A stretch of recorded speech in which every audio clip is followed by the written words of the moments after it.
Everyone, welcome to the YouTube channel maths by Jitendra Kumar. और यहाँ हम बीएससी फर्स्ट सेमेस्टर के लिए केमिस्ट्री पढ़ रहे हैं, जिसमें आपकी यूनिट नंबर 1 चल रही है, molecular polarity and weak chemical forces, जिसमें आज का आपका टॉपिक है फॉर्मल चार्ज। ठीक है, फॉर्मल चार्ज। तो ये फॉर्मल चार्ज होता क्यों है और इसकी ज़रूरत क्यों पड़ी, ये हम पढ़ेंगे। ठीक है, और ये कैसे कैलकुलेट होता है। तो आपने एक लुईस डॉट स्ट्रक्चर बनाई होगी। ठीक है, लुईस डॉट स्ट्रक्चर बनानी सबको आती है।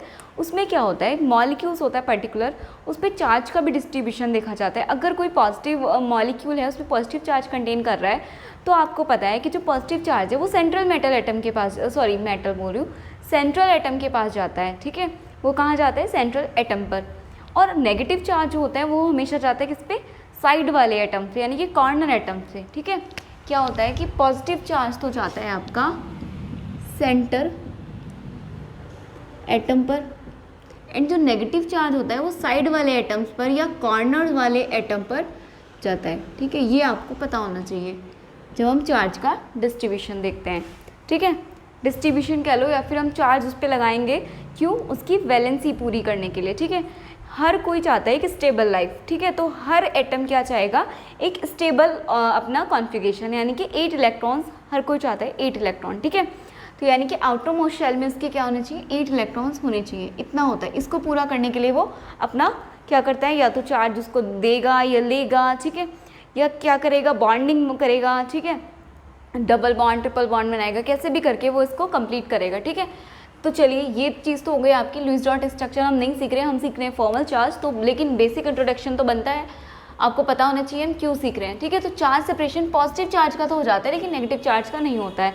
कैसे, मैं एक करके दिखा देती हूँ, फिर आप समझ जाएंगे कि क्यों हमें फॉर्मल चार्ज की ज़रूरत पड़ी। ठीक है, तो मैं इधर कर देती हूँ। ठीक है,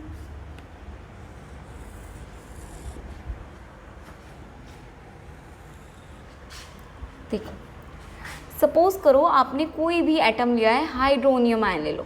ठीक है, H3O पॉजिटिव। पहली बात तो ये, हमने O के ऊपर ही पॉजिटिव चार्ज क्यों लगाया, मैं आपको एग्जांपल बता रही हूँ। अभी फॉर्मल चार्ज हमने स्टार्ट नहीं किया है, हमें फॉर्मल चार्ज की ज़रूरत क्यों पड़ी मैं आपको वो समझा रही हूँ। ठीक है, जैसे आपने लिया H3O पॉजिटिव। ठीक है, ये है आपका हाइड्रोनियम आयन। तो जो H3O पॉजिटिव है, इसमें पॉजिटिव चार्ज देखो कहाँ आया है, O के पास। अच्छा, ये क्या है, O क्या है आपका, सेंट्रल एटम। तो सेंट्रल एटम या सेंटर एटम में, इसलिए पॉजिटिव चार्ज कहाँ आता है, सेंट्रल एटम पे लगता है, जबकि नेगेटिव चार्ज कहाँ दिखाते हैं, साइड वाले एटम पे। अब हम साइड वाला एटम या सेंट्रल एटम चुनते कैसे हैं, तो जिसकी वैलेंस क्या होगा, इलेक्ट्रोनेगेटिविटी क्या होती है, लीस्ट होती है। ठीक है, मतलब ये बोलो आप कि जिसकी जो आपका नंबर क्या होगा, लीस्ट होगा। यानी कि देखो इसमें आप देखो, O जाता है या H जाता है, O तो एक ही है, H कितने हैं, 3 है। तो जिसकी लीस्ट नंबर होता है वो क्या होता है आपका, सेंट्रल एटम। जो लीस्ट नंबर होता है वो क्या होता है आपका, सेंट्रल एटम। तो इसमें O क्या है, सेंट्रल एटम, और ये जो H है ये क्या है, आपके साइड वाले एटम्स। ठीक है, तो अब ये बोले कि इसकी स्ट्रक्चर बनाइए, इसकी लुईस, अगर जब हम इसकी लुईस स्ट्रक्चर बनाएंगे तो आपको पता है कैसे बनाओगे, लुईस स्ट्रक्चर बनाइए। अच्छा, पहले लुईस स्ट्रक्चर बनाने से पहले आपको समझा देती हूँ कि लुईस स्ट्रक्चर बनाते कैसे हैं। तो सबसे पहले तो वैलेंस इलेक्ट्रॉन देखते हैं, कंप्लीट मॉलिक्यूल पे, पूरे मॉलिक्यूल पे वैलेंस इलेक्ट्रॉन कितने हैं। तो बताओ वैलेंस इलेक्ट्रॉन कितने हैं, O का कितना होता है, ये होता है आपका O का 8O। तो अगर इसका कॉन्फ़िगरेशन करते हो तो 2 6। तो आउटर मोस्ट शेल में जो इलेक्ट्रॉन होते हैं उन्हें क्या कहते हैं, वैलेंस इलेक्ट्रॉन। आपको पता ही है, आउटर मोस्ट शेल के इलेक्ट्रॉन्स को कहते हैं वैलेंस इलेक्ट्रॉन्स। तो वैलेंस इलेक्ट्रॉन O के कितने हैं, 6, और एक ही ऑक्सीजन है तो कितने हो गए, 6 हो गए। प्लस H के पास देखो 1 होता है, तो कितना होता है आउटर मोस्ट इलेक्ट्रॉन, एक ही होता है। ठीक है, यानी कि वैलेंस इलेक्ट्रॉन कितना है, 1, लेकिन 3 है, तो आपके पास कितना हो जाएगा, 3 × 1, ये हो जाएगा आपके पास। उसके बाद अगर पॉजिटिव चार्ज है तो क्या करोगे, माइनस करते हो, नेगेटिव है तो प्लस करते हो। आपको बताइए, पॉजिटिव आ रहा है, इसका मतलब इसने एक इलेक्ट्रॉन डोनेट भी किया है, तो एक माइनस तो करना पड़ेगा। तो आपके पास वैलेंस इलेक्ट्रॉन कितने आ जाते हैं, यहाँ से देखो 6 + 3 और -1, 6 + 3 कितने हो गए, 9 - 1, यानी कि 8 वैलेंस इलेक्ट्रॉन आ गए। ठीक है, अब देखिए अगर बॉन्ड पेयर इलेक्ट्रॉन, ठीक है, बॉन्ड पेयर इलेक्ट्रॉन्स, ये तो आए हैं आपके वैलेंस इलेक्ट्रॉन्स। ठीक है, ये अगर बॉन्ड पेयर इलेक्ट्रॉन्स देखें तो बॉन्ड पेयर इलेक्ट्रॉन्स का मतलब क्या होता है, कितने इसने बॉन्ड बनाए। तो सबसे पहले तो इसको इस तरह से ड्रॉ कर लो, O, इधर H। जब हम क्या करेंगे, इसको ऐसे तो ड्रॉ करेंगे क्योंकि O क्या सेंटर में रखना है, ये साइड वाले एटम है। तो जब इसको करोगे तो बॉन्ड इसने कितने बनाए हैं, 1 2 3। आपको पता है एक बॉन्ड बनाने में कितने इलेक्ट्रॉन लगते हैं, 2 इलेक्ट्रॉन्स। ठीक है, एक बॉन्ड कितने इलेक्ट्रॉन से मिलकर बना होता है, 2 इलेक्ट्रॉन से, सिंगल बॉन्ड। ठीक है, तो यहाँ पर देखिए कितने इलेक्ट्रॉन लग रहे होंगे, बॉन्ड पेयर इलेक्ट्रॉन, बॉन्ड बनाए उसमें 3, तो इलेक्ट्रॉन कितने होंगे, 3 दूनी 6, 3 2 जा 6 इलेक्ट्रॉन्स, ठीक है। अब क्या कह रहा है वो कि जो बचे हुए हैं यानी कि लोन पेयर इलेक्ट्रॉन्स कितने हो गए, ठीक है। लोन पेयर इलेक्ट्रॉन्स कैसे आ जाएंगे, जितने वैलेंस इलेक्ट्रॉन हैं और जितने बॉन्ड पेयर हैं उनको माइनस कर दो, वैलेंस में से माइनस कर दो, मैं बता देती हूँ, valence electron minus BP electrons, ठीक है। ये कितना आ जाएगा आपका 8 - 6 = 2, यानी कि आ गया आपका लोन पेयर इलेक्ट्रॉन्स 2, ठीक है। यानी कि इसको बोल सकते हो अनशेयर्ड इलेक्ट्रॉन्स भी हो गया, ठीक है। अब ये जो 2 इलेक्ट्रॉन बच रहे हैं, ये वाले जो इसके 2 इलेक्ट्रॉन बच रहे हैं, इनका यूज़ कहाँ होगा, ठीक है। तो इनका यूज़ होगा या तो लोन पेयर के लिए, लोन पेयर के जो इलेक्ट्रॉन रहेंगे, या फिर इनकी होगा बॉन्डिंग के लिए, बॉन्डिंग मीन्स डबल बॉन्ड या ट्रिपल बॉन्ड बनाने में, ठीक है, इस तरह से इन 2 इलेक्ट्रॉन्स का। तो अगर यहाँ पे देखें तो H के पास कितने इलेक्ट्रॉन होने चाहिए, 2, और इसका 2, ये किसका होगा, हाइड्रोजन के केस में अगर हम देखें ऑक्टेट, इसमें 8 तो हो नहीं सकते हैं। हम स्टेबल किसको मानते हैं, हम मानते हैं जिसमें 8 इलेक्ट्रॉन हो, तो सभी चाहते हैं कि स्टेबल लाइफ होना, तो इसमें एटम्स क्या करेंगे, लूज डॉट स्ट्रक्चर में सभी 8 इलेक्ट्रॉन करना चाहेंगे, लेकिन हाइड्रोजन तो 8 नहीं कर पाता, तो उसके लिए स्टेबल होता है 2 कॉन्फिगरेशन वाला, ठीक है। तो हाइड्रोजन हाईएस्ट क्या कर सकता है, 2 इलेक्ट्रॉन कैरी कर सकता है। तो अगर हाइड्रोजन का देखें तो 1 इलेक्ट्रॉन ये रहा, 1 इलेक्ट्रॉन यहाँ, ऐसे तो होता है शेयरिंग के लिए, शेयरिंग देख रहे हैं ना हम, 2 हो गए, हाइड्रोजन के पूरे हैं, इस वाले हाइड्रोजन के पूरे, इसके भी पूरे। अब देखते हैं हम सेंटर एटम के। सेंटर एटम की बात करें तो कितने हैं, 2, 4 और 6, जबकि होने कितने चाहिए, आउटर मोस्ट में 8।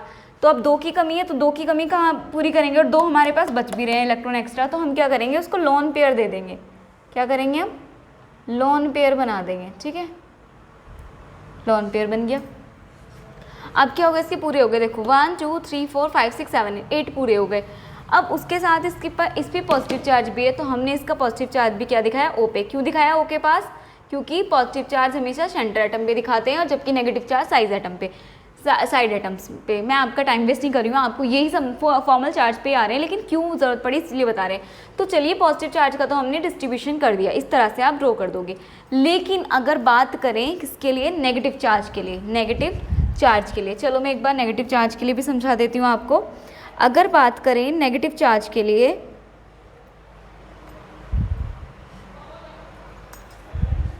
इसको रफ कर देती हूँ पहले, तभी समझ में आएगा कि पॉजिटिव चार्ज का तो हमने ऐसे डिस्ट्रीब्यूशन कर दिया, हमने हाइड्रोनियम आयन की लुईस स्ट्रक्चर बना दी, ठीक है।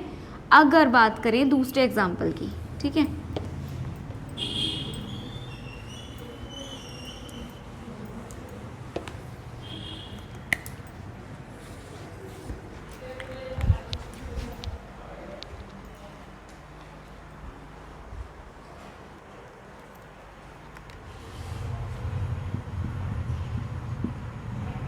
तो अगर अब बोले कि इस पर क्या है, इसकी लुईस स्ट्रक्चर बनाइए, तो NO3 की बनाइए, तो पहले तो वैलेंस इलेक्ट्रॉन ही देखेंगे। वैलेंस इलेक्ट्रॉन कितने आ जाएंगे इसके, कंप्लीट मॉलिक्यूल पे देखते हैं। N के पास होते हैं 5N, तो कितना हो जाएगा इसका कॉन्फिगरेशन 7N होता है, 7N, तो इसका हो जाएगा 2 5। और अगर O का देखें तो 8O का होता है आपका 2 6, ठीक है। तो N के पास कितने हैं, 5 वैलेंस इलेक्ट्रॉन देखने हैं ना हमें सिर्फ, प्लस आपके पास कितने हैं, O में कितने हैं, 6, लेकिन कितने O हैं, 3, तो 3 × 6 हो गया। और आपके पास यहाँ माइनस भी, और पता है जब माइनस चार्ज है तो उसका तो +1 करते हैं, एक माइनस है तो +1, 2 माइनस है तो +2, और अगर एक प्लस है तो -1, और 2 प्लस है तो -2, ठीक है। तो यहाँ पर क्या है, यहाँ पर क्या है आपका -1 होगा, तो +1 हो जाएगा, माइनस है ना ये, तो +1, तो ये कितना हो गया, 5 + 3 6 18 और 18, और ये कितने हो गए 5, यानी कि 23, और ये हो गया 1, यानी कि 24 इलेक्ट्रॉन आ गए। अब निकाले हम क्या, बॉन्ड पेयर इलेक्ट्रॉन। अगर बॉन्ड पेयर इलेक्ट्रॉन निकालने तो बॉन्ड पेयर के लिए तो इसको बनाना पड़ेगा। अब देखो सेंटर एटम पे कौन रहेगा, इस बार लीस्ट कौन है, जो नंबर में कम होता है उसे सेंटर मानते हैं, यानी कि N। तो N को क्या रखेंगे, मिड में रखेंगे, और ऑक्सीजन को लगाएंगे उसके साइड में, ठीक है। ऑक्सीजन हो गए साइड एटम्स, ठीक है। चलिए अब देखें, तो बॉन्ड पेयर अगर निकालें तो कितना हो जाएगा, 2 4 6, मतलब 3 बॉन्ड बना रहे हैं, एक बॉन्ड बनाने में 2 इलेक्ट्रॉन लगते हैं। इस तरह से देखो 2 इलेक्ट्रॉन लगते हैं, एक ये शेयरिंग वाला है ना ये, तो कितने हो गए, 3 बॉन्ड बनाने में 6 इलेक्ट्रॉन्स, ठीक है। 3 × 2 = 6 इलेक्ट्रॉन। अब निकालें क्या, आपका लोन पेयर, ठीक है, lone pair electron. Lone pair electron अगर निकालोगे तो कितना होगा, वैलेंस इलेक्ट्रॉन माइनस करोगे आप बॉन्ड पेयर इलेक्ट्रॉन, तो कितना आ जाएगा आपके पास, 24 माइनस 6 इज इक्वल्स टू कितना आ गया 18 हो जाएगा। ठीक है, 18 इलेक्ट्रॉन है। अब 18 इलेक्ट्रॉन बच रहे हैं हमारे पास, उन्हें कैसे डिस्ट्रीब्यूट करें, तो अभी इनकी वैलेंसी भी तो पूरी करनी है, तो 18 इलेक्ट्रॉन पूरे हो जाएंगे। देखो इस ऑक्सीजन से शुरू करते हैं, इसके पास कितने हैं 2, होने कितने चाहिए वैलेंसी पूरी होने के लिए इसको 8, तो 2 तो हैं इसके पास, यानी कि 6 और चाहिए, तो 1 2 3 4 5 6। ठीक है, इसके पास भी कितने हैं 2 हैं, इसको भी चाहिए 6 और 2 4 6 और 2 8, हो गए 8 पूरे। ठीक है, अब आगे चलें, इसमें देखें अगर इसके पास, यानी कि हमने 6 इलेक्ट्रॉन इसे दे दिए, 6 इसे दे दिया, यानी कि 6 और 6 12 तो खर्च हो गया, बचे हमारे पास 6, तो 6 में यहाँ भी देना है 2 4 6, तभी तो ये 8 होगा, 2 4 6 और 2 8। ठीक है, इस वाले ऑक्सीजन की भी 8 हो गई, 2 4 6 और 2 इसके, 2 4 6 और 2 इसके, 2 4 6 और 2 इसके। ठीक है, यानी कि 8 इसके हो गए, 8 इसके हो गए, 8 इसके हो गए, इसकी वैलेंसी हो गई ऑक्सीजन की, तीनों ऑक्सीजन की वैलेंसी हो गई है पूरी। लेकिन अभी नाइट्रोजन बच रहा है, अब नाइट्रोजन की वैलेंसी देखते हैं। ठीक है, तो नाइट्रोजन की देखें तो कितने हुए 2 4 और 6, इसके तो 6 ही हो रहे हैं, जबकि होने कितने चाहिए इसके पास भी 8 होने चाहिए। तो ये क्या करेगा, यहाँ से एक बॉन्डिंग कर लेगा। कैसे करेगा, यहाँ से ये वाला जो बॉन्ड है, दो बॉन्ड इसके, 2 इलेक्ट्रॉन यहाँ के क्या कर लेंगे, डबल बॉन्ड बना लेंगे, ये रहा। तो इस तरह से क्या होगा, आपको पता है ना, ये वाले इलेक्ट्रॉन 2 तरह से यूज़ हो सकते हैं, या तो वो क्या कर सकते हैं लॉन पेयर में ही रह सकते हैं, या फिर क्या कर सकते हैं और करके बॉन्डिंग में आ सकते हैं। बॉन्डिंग मतलब डबल और ट्रिपल बॉन्डिंग। ठीक है, इस तरह से। तो अब देखो ज़रा, इसकी भी वैलेंस पूरी हो रही होंगी, 2 4 6 और 2 8, 2 4 6 और 2 8, इसकी भी देखो 2 4 2 6 2 4 8। और अब देखो नाइट्रोजन की पूरी हो रही होंगी, 2 4 6 और 2 8। ठीक है, यानी कि अब सबका ऑक्टेट पूरा है, सबके पास 8 इलेक्ट्रॉन्स हैं। चलिए ये तो हमारा हो गया सही, लेकिन अब बचता है चार्ज। उसमें क्या था आपका, पॉजिटिव था, हाइड्रोनियम आयन में आपका पॉजिटिव चार्ज था, और पॉजिटिव आपको पता है सेंट्रल एटम के पास ही जाना था, सेंट्रल एटम उसमें O था, O पे लगा दिया हमने। लेकिन आपको पता है नेगेटिव चार्ज कहाँ जाता है हमेशा, साइड पे या कॉर्नर वाले एटम पे। तो कॉर्नर वाले एटम्स क्या है आपके, ये ऑक्सीजन ये ऑक्सीजन ये ऑक्सीजन, ये आपके कॉर्नर वाले एटम्स है। तो कॉर्नर वाले एटम्स पे आपका जाएगा नेगेटिव चार्ज। लेकिन नेगेटिव अगर 3 होते तो हम तीनों पे 1 1 लगा देते, लेकिन नेगेटिव चार्ज है सिर्फ 1 और साइड का एटम से आपके पास 3।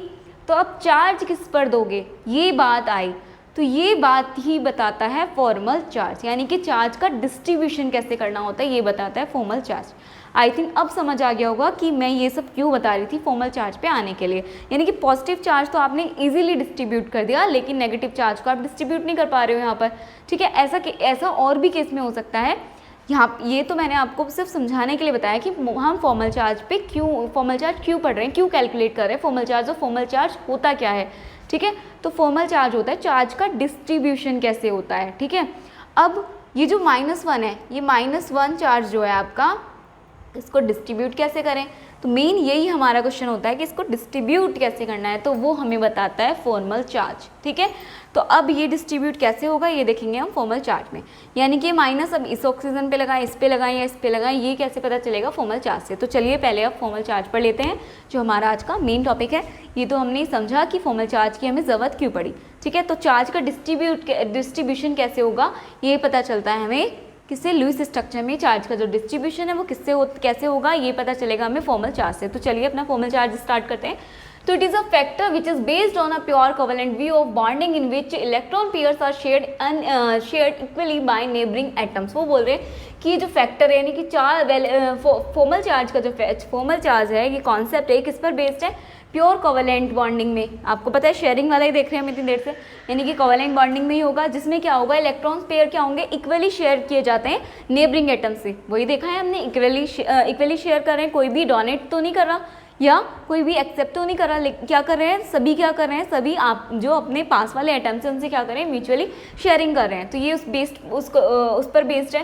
फिर फॉर्मल चार्ज क्या है, is described as the excess or lack of electrons. ये वही क्या करता है आपका, फॉर्मल चार्ज इज डिस्क्राइब, कैसे डिस्क्राइब किया गया है इसको, as the excess or lack of electron, या तो एक्सेस कह लो या लैक ऑफ इलेक्ट्रॉन कह लो, on an atom in the molecule as compare to the free electrons. यानी कि किसी भी मॉलिक्यूल्स पे, किसी भी मॉलिक्यूल में, उसमें जो मॉलिक्यूल है उस पर एटम जो है, उन एटम पे या तो इलेक्ट्रॉन की कमी होगी या क्या होगी, उस पर अधिकता होगी यानी कि एक्सेस होगी, या फिर कमी होगी।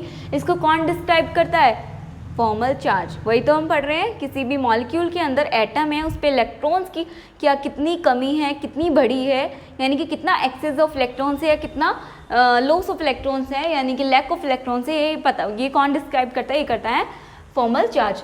these formal charge usually affect the chemical reactions। और ये जो फॉर्मल चार्ज है यूजुअली क्या करता है, आपका केमिकल रिएक्शंस को अफेक्ट करता है। अगर फॉर्मल चार्ज है वो क्या करेगा, केमिकल रिएक्शन को अफेक्ट करेगा, ये आपको याद रखना है। Formal charge usually affect the chemical reactions of such species, so it is important to know how to find where the charge is located। तो अब क्या है, क्योंकि फॉर्मल चार्ज अगर अफेक्ट नहीं करता केमिकल रिएक्शन को, हमें फ़र्क नहीं पड़ता, हम चार्ज कहीं भी डिस्ट्रीब्यूट कर देते, काम चल जाता। लेकिन हम क्यों पढ़ रहे हैं इसको, क्योंकि ये केमिकल रिएक्शन को अफेक्ट करता है। तो ये क्या हो गया, एक इंपॉर्टेंट कॉन्सेप्ट बन जाता है, क्योंकि केमिकल रिएक्शन को अफेक्ट कर रहा है और कोई भी नहीं चाहेगा कि केमिकल रिएक्शन अफेक्टेड हो, ठीक है। तो केमिकल रिएक्शन को अफेक्टेड होने से रोकने के लिए हमें क्या करना पड़ेगा, चार्ज का डिस्ट्रीब्यूशन सही तरह से करना पड़ेगा। और चार्ज का डिस्ट्रीब्यूशन सही तरह से हो, ये कौन बताएगा आपको, फॉर्मल चार्ज कॉन्सेप्ट से पता चलेगा। और ये क्या है, सो इसीलिए क्या हो जाता है, it is important to know how to find where the charge is located. तो इसका मतलब हमें क्या हो जाता है, ये इंपॉर्टेंट हो जाता है जानना, यानी कि जानना ज़रूरी हो जाता है कि कैसे हम फाइंड करें कि चार्ज कहाँ लोकेटेड है, ठीक है, कहाँ लोकेटेड है, एग्जैक्टली हमारा चार्ज कहाँ लोकेटेड है, ये जानना बहुत ज़रूरी हो जाता है। क्यों हो जाता है, क्योंकि अगर चार्ज हमने गलत लगा दिया तो जो आपका फॉर्मल चार्ज है ये क्या करता है, आपका केमिकल रिएक्शन को अफेक्ट करता है। तो हमारी रिएक्शन अफेक्ट होगी अगर हमने गलत जगह चार्ज लगा दिया। तो हमें ये जानना ज़रूरी हो जाता है कि चार्ज कहाँ पे एग्जैक्टली लोकेटेड है। चलिए नेक्स्ट देखते हैं, in case of a poly atomic molecules. अब जो पॉली एटॉमिक मॉलिक्यूल्स होंगे, पॉली एटॉमिक मॉलिक्यूल्स का मतलब है जिसमें बहुत सारे एटम्स हो, वो मॉलिक्यूल जिसमें बहुत सारे एटम से मिलकर जो मॉलिक्यूल बने होते हैं उन्हें बोलते हैं पॉली एटॉमिक मॉलिक्यूल्स। यानी कि दो से ज़्यादा जो एटम से मिलकर मॉलिक्यूल बने होते हैं उन्हें बोलते हैं poly atomic molecules. The formal charge of an atom may be defined. तो पॉली एटॉमिक मॉलिक्यूल्स की बात करेंगे हम। कोई भी एक एटम का तो मॉलिक्यूल होता नहीं, वो तो नॉर्मली एटम हो जाता है, फिर तो चार्ज उसी पे जाना है, ठीक है। एक एटम के मॉलिक्यूल में आप चार्ज का डिस्ट्रीब्यूशन कैसे करोगे, अगर सिंगल एटम है सिंगल एटम पे कर दोगे वो तो एलिमेंट हो गया, और अगर दो भी हो गए तो दो पे क्या करोगे, एक कोई किसी पे भी लगा सकते हो आप, है ना, देख कर अपने आप बैलेंस करके। तो हमारा जो कॉन्सेप्ट है वो किस पे अप्लाई होगा, पॉली एटॉमिक मॉलिक्यूल्स पे। अब पॉली एटॉमिक मॉलिक्यूल्स में या आयंस में क्या होगा, आपका जो फॉर्मल चार्ज है किसी भी एटम का may be defined as the difference between the number of valence electron of that atom in an isolated or free state and the number of electrons assigned to that atom in the Lewis structure।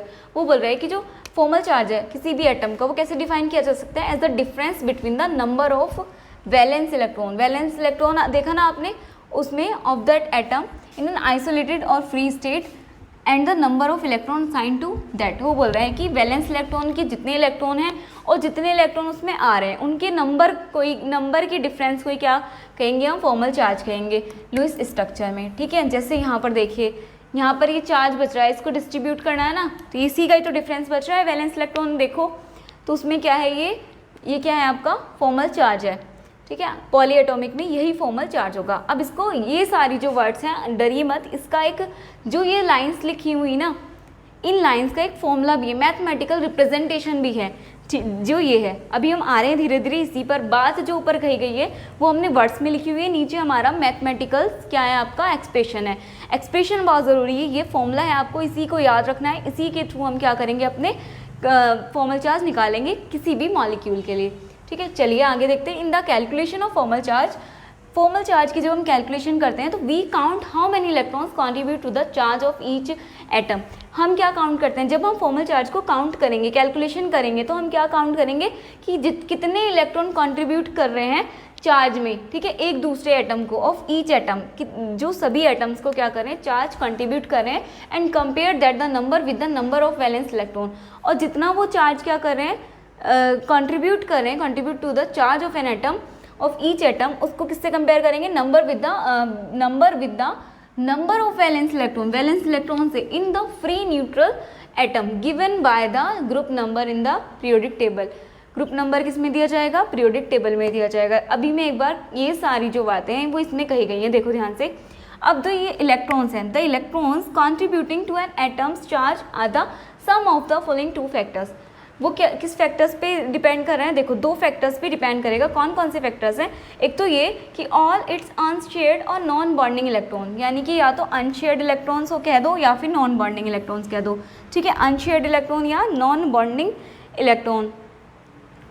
और half of the, ये second है point आपका, half of the bonding electron it shared with other atoms और 1 electron of each bonding pair.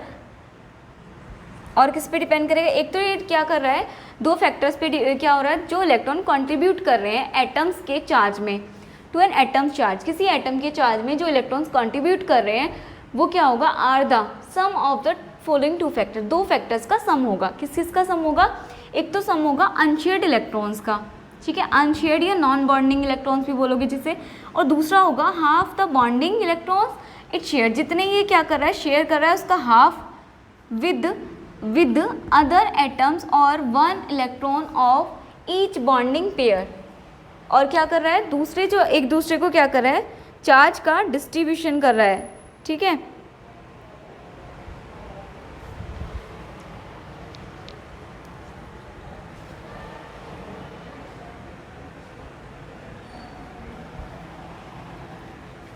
half the bonding electrons it shares with other atoms or 1 electron of each other bonding pair. The mathematical equation for the formal charge is given by, अगर mathematical representation देखें formal charge की, ये जो हमने सब बातें लिखी हैं यानी कि किस पे डिपेंड करता है, वो इन सारी बातों को कंक्लूजन करके हमारा एक मैथमेटिकल एक्सप्रेशन आया जो कि है आपका FC = V - L - half S। S/2 भी लिख सकते हो इसको, या फिर हाफ इंटू एस भी लिख सकते हो, एक ही बात है, या आप इसको S/2 लिख लीजिए, जैसे आपको सुटेबल लगे वैसे लिख लीजिए एक्सप्रेशन। तो अब इसमें है क्या क्या, F तो FC क्या है आपका फॉर्मल चार्ज है, ठीक है। V क्या है आपका total number of valence electron है, अभी हमने V से दिखाया, total number of valence electrons in the free atom, जो भी आपका एटम है उसमें total number of valence electron देखने हैं। L क्या है आपका total number of non bonding, इनको क्या बोलोगे, नॉन बॉन्डिंग या लॉन पेयर, आपको याद रखना है। V से है आपका वैलेंस इलेक्ट्रॉन, L से है आपका लोन पेयर इलेक्ट्रॉन, याद रख लो, तो वैलेंस इलेक्ट्रॉन याद हो गया। FC से तो देखते आ जाएगा फॉर्मल चार्ज है, V से वैलेंस इलेक्ट्रॉन है, L से लोन पेयर इलेक्ट्रॉन्स है, हाफ इंटू S क्या है आपका, S से याद रखो शेयर्ड इलेक्ट्रॉन्स, ठीक है, S से याद रखो शेयर्ड इलेक्ट्रॉन्स, नीचे भी देख लो शेयर्ड इलेक्ट्रॉन्स ही है। S बराबर क्या है आपका टोटल नंबर ऑफ बॉन्डिंग या शेयर्ड इलेक्ट्रॉन्स, L तो है total number of non bonding और S क्या है आपका टोटल नंबर ऑफ बॉन्डिंग। अब देखो इस बात को, अब यहाँ से समझ के ऊपर देखो, वही तो लिखा है ऑल इट्स अनशेयर्ड और नॉन बॉन्डिंग इलेक्ट्रॉन्स, ठीक है, यानी कि किस बातों पे डिपेंड करेगा, आपकी अनशेयर्ड और नॉन बॉन्डिंग इलेक्ट्रॉन्स के साथ, एक तो ये होगा, दूसरा half of the bonding, half देखो half bonding half of the bonding, तो इन दोनों का समित हो गया, इस पर डिपेंड कर रहा है, ठीक है। तो ये है आपका फॉर्मूला फॉर्मल चार्ज कैलकुलेट करने का, जो आपको याद रखना है, ठीक है। और हमें इसकी ज़रूरत क्यों पड़ी, ये आपको पता है, चार्ज डिस्ट्रीब्यूशन कैसे करते हैं हमें नहीं पता, तो इसलिए हमने क्या किया, फॉर्मल चार्ज एक कॉन्सेप्ट आया। अब क्या होगा, इससे हम अपना फॉर्मल चार्ज निकालेंगे। कैसे निकालेंगे, मैं एक दो कैलकुलेट करके दिखाती हूँ आपको फॉर्मल चार्ज कैसे कैलकुलेट करते हैं। ये तो आपने फॉर्मल चार्ज के बारे में लिखा कि फॉर्मल चार्ज होता क्या है, कैसे कैलकुलेशन करते हैं, इसका फॉर्मूला क्या होता है, इसमें टर्म्स सिम्बल्स क्या होते हैं, ये क्या क्या होते हैं, ठीक है, ये सब देखा हमने, ठीक है। अब हम इसको कैलकुलेट करना भी देखेंगे, क्योंकि जब तक प्रैक्टिकल ही नहीं आएगा तो हमें नहीं समझ आ पाएगा, ठीक है। तो एक दो इसके एग्जांपल देख लेते हैं, पहले ये नोट डाउन कर लीजिए अच्छे से, ठीक है, फिर अब इसको बस एग्जांपल देखने बाकी है, समझिएगा, ठीक है। चलिए नोट डाउन करिए।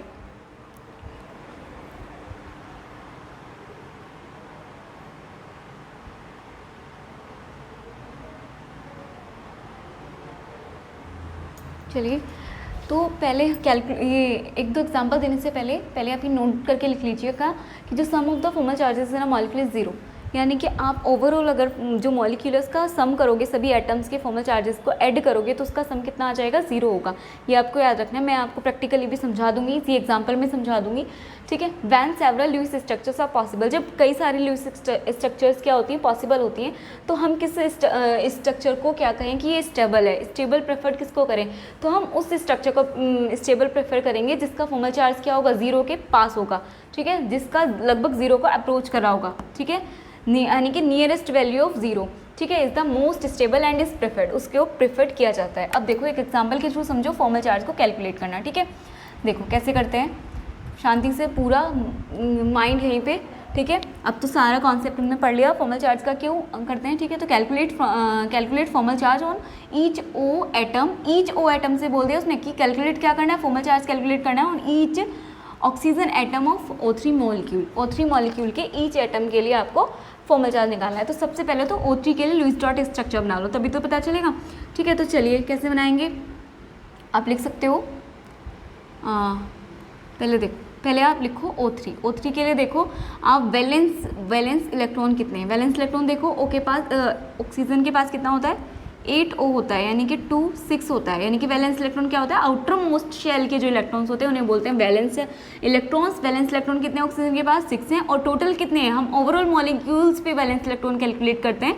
ओवरऑल मॉलिक्यूल्स आपका O नहीं है O3 है, तो 3 × 6, एक मॉलिक्यूल के पास 6 हैं, तो O के 3 मॉलिक्यूल्स के पास कितने वैलेंस इलेक्ट्रॉन्स हो जाएंगे 18। ठीक है, अब करते हैं बॉन्ड पेयर इलेक्ट्रॉन्स। ठीक है, बॉन्ड पेयर इलेक्ट्रॉन्स कैलकुलेट। अब बॉन्ड पेयर इलेक्ट्रॉन्स का क्या मतलब है, तीनों ही O हैं, तो एक को सेंट्रल एटम मान लो, ये मान लो, मार्क भी कर दो इसको, ऑक्सीजन नंबर 1। ठीक है, एक को सेंट्रल मान लो, इस तरह से मान लो। ठीक है, इसको मान लो 2, इसको 3, मार्क कर दिया हमने। ठीक है, यहाँ आपके हो गए ऑक्सीजन। ठीक है, अब यहाँ पे क्या करोगे, मैं इसको ब्लैक से मार्क कर देती हूँ क्योंकि नंबरिंग दी है हमने, इसका कोई रोल नहीं है, ये आप इसको इलेक्ट्रॉन मत समझ लेना, हमने सिर्फ नंबरिंग करने के लिए दिया है, ना इसकी वैल्यू यहाँ पे कुछ है।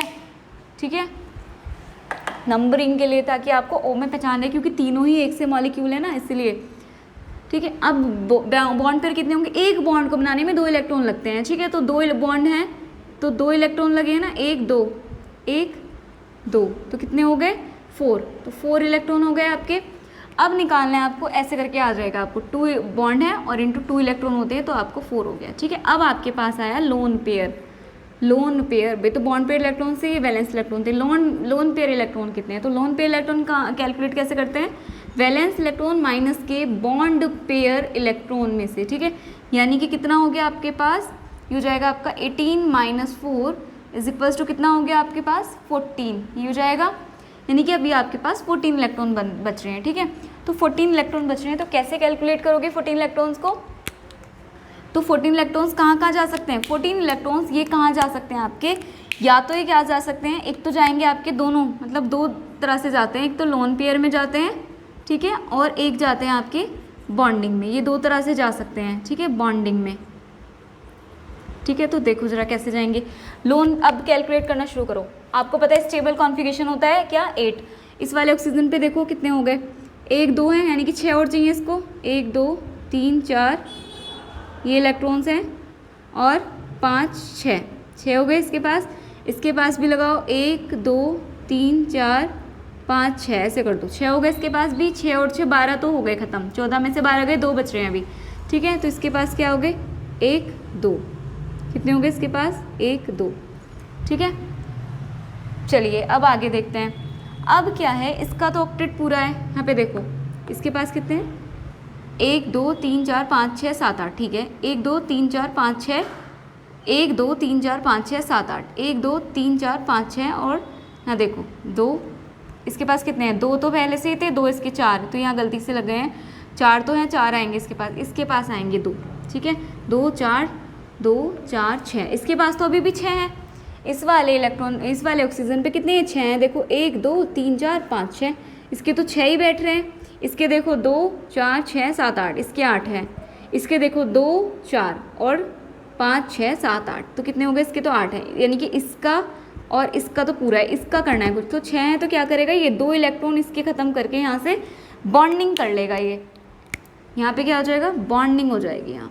अब देखो ये बॉन्डिंग इसने जैसे यहाँ करी, शेयरिंग कर ली, तो अब देखो यहाँ पे कैसे हो गया, यहाँ पे इलेक्ट्रॉन 2 4 6 और 7 8। ठीक है, इस तरह से हो गए सबके पूरे। चलिए वैलेंसी पूरी हो गई सबकी, यहाँ पर भी देखो इसके 2 4 6 7 8 सबकी वैलेंसी पूरी हो गई, यानी कि स्ट्रक्चर तो ये बन गई लुईस स्ट्रक्चर। आप लिख सकते हो इसको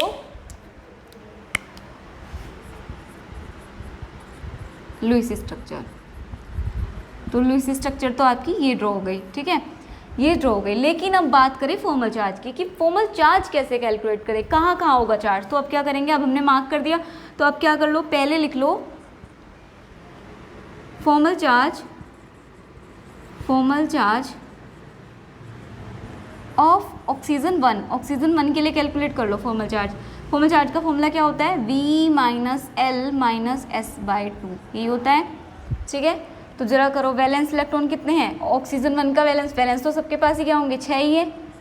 लोन पेयर कितने हैं 1 के पास 2, कितने हैं 2, लोन पेयर कितने हैं 2 ही तो दिख रहे हैं ब्लैक वाले, माइनस शेयर्ड बॉन्डिंग, जिन्होंने बॉन्डिंग की है, इस वाले ने कितनी बॉन्डिंग की है ऑक्सीजन ने 1 2 3 4 5 6 6 इलेक्ट्रॉनों की, तो 6/2। जब आप इसको कैलकुलेट करोगे तो 6 - 2 माइनस ये कितना हो गया 3, तो जब आप कर लोगे तो 6 - 5 इज इक्वल्स टू कितना आ गया 1 आ गया।